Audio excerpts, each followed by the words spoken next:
ଯୀଶୁଙ୍କ ମହିମା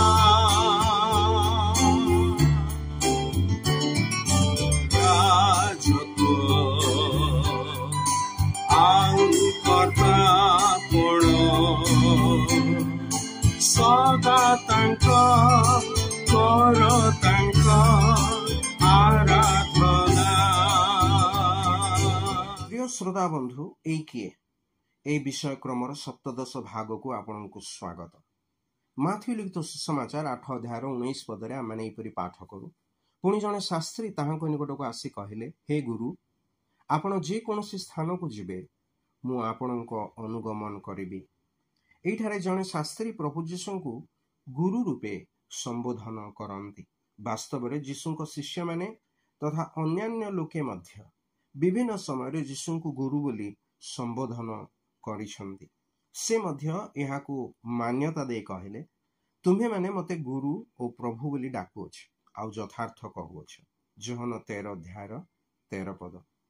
ନିଶ୍ଚିତ ରୂପେ ପ୍ରଭୁ ଶ୍ରୀଖ୍ରୀଷ୍ଟ ଗୁରୁ ଅଟନ୍ତି ତଥା ସର୍ବଜଗତର ଗୁରୁ ଅଟନ୍ତି। ଜଗତରେ ତାହାଙ୍କ ସେବା କାର୍ଯ୍ୟ ସମୟରେ ଅଧିକାଂଶ ସମୟ ଲୋକମାନଙ୍କୁ ଆତ୍ମିକ ବିଷୟ ଶିକ୍ଷା ଦେବାରେ ବିତାଇଥିଲେ।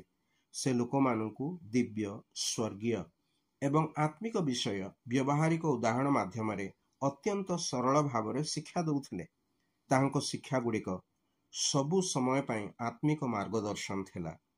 ସେ ପର୍ବତ ଉପରୁ ଶିକ୍ଷା ଦେଲେ, ମନ୍ଦିରରୁ ଶିକ୍ଷା ଦେଲେ, ଗ୍ରାମରେ ଶିକ୍ଷା ଦେଲେ, ସଭାଗୃହରେ ଶିକ୍ଷା ଦେଲେ, ଗୃହରେ ଶିକ୍ଷା ଦେଲେ, ଯାତ୍ରା କଲାବେଳେ ଶିକ୍ଷା ଦେଲେ। ପର୍ବତ ଉପରୁ ତାହାଙ୍କ ଶିକ୍ଷାରୁ ଆଜି ମଧ୍ୟ ବିଶ୍ୱର ଲୋକମାନେ ଶିକ୍ଷା ପାଉଛନ୍ତି। ତାହାଙ୍କର ଶିକ୍ଷା ଥିଲା ଆଶ୍ଚର୍ଯ୍ୟ, କାରଣ ସେ ଶାସ୍ତ୍ରୀ ଓ ଫାରୁସୀମାନଙ୍କ ପରି ଶିକ୍ଷା ନ ଦେଇ ଅଧିକାର ପ୍ରାପ୍ତ ବ୍ୟକ୍ତିଙ୍କ ପରି ଶିକ୍ଷା ଦେଉଥିଲେ। ଲୋକେ ଧ୍ୟାନପୂର୍ବକ ଶୁଣି ବିସ୍ମାନିତ ହେଲେ।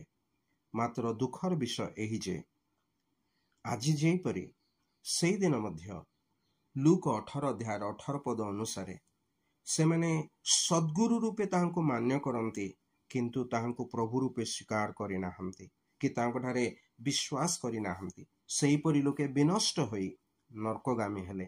ଏହାର ଏକ ଉଦାହରଣ ଇସ୍କରିତୀୟ ଯିହୁଦା, ଯିଏ ଯୀଶୁଙ୍କୁ ଗୁରୁ ବୋଲି କହିଲେ ମାତ୍ର ପ୍ରଭୁ ବୋଲି କହିନଥିଲେ। ମାଥ୍ୟୁ 26 ଅଧ୍ୟାୟ 49 ପଦ। ପ୍ରିୟ ବନ୍ଧୁ, ଆପଣ ତାହାଙ୍କୁ ପ୍ରଭୁ ବୋଲି କହିବେ ନାହିଁ କି? ଆସନ୍ତୁ ଶ୍ରୋତା ବନ୍ଧୁ, ପ୍ରଥମେ ତାହାଙ୍କୁ ପ୍ରଭୁ ବୋଲି ବିଶ୍ୱାସ କରନ୍ତୁ, ପୁଣି ତାହାଙ୍କୁ ଗୁରୁ ରୂପେ ବିଶ୍ୱାସ କରି ତାହାଙ୍କ ଶିକ୍ଷା ପାଳନ କରୁ। ପୁଣି ତାହାଙ୍କୁ ଆହୁରି ଅଧିକ ଜ୍ଞାତ ହେଉ ଯେ ଏଇ କିଏ,